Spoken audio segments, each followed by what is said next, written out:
So I am making this video just to sort of document my thought process when it comes to competitive Beyblade. Because so far I have competed in 2 tournaments.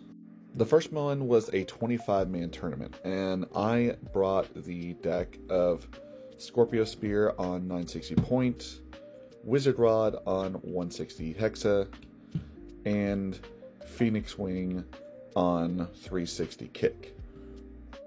Now, in that first tournament, it was very apparent that I needed a better full attacker.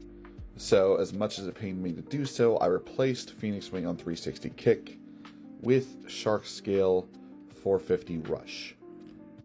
And that was 100% the right call to make.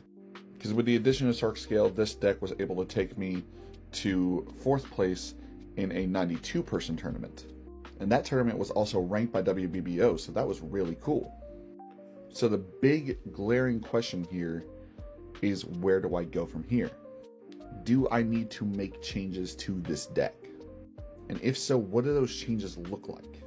My favorite Beyblade in this deck is 100% my Scorpio Spear on 960 point.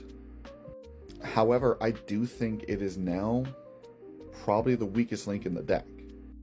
And it's weak in its unpredictability. There are times I will flat launch this and it will just go on the edge of the point, and that will cause it to go around the stadium and be easier to get an extreme on.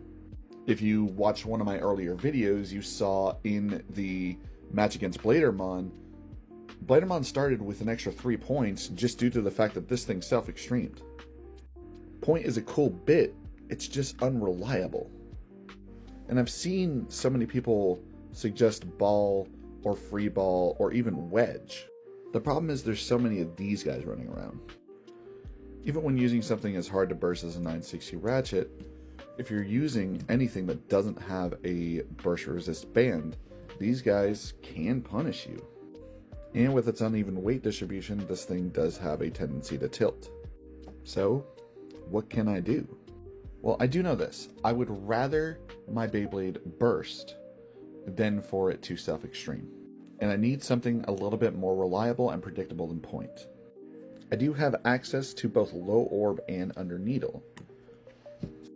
So depending on how testing goes, I may be changing Scorpio Spear to one of these bits.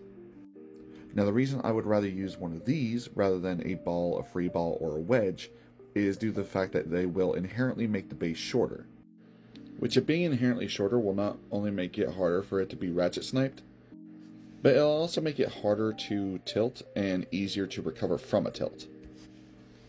That being said, if I don't like how Scorpio performs on under needle or low orb, I might start having to look into different bays when it comes to having a really strong counter attacker.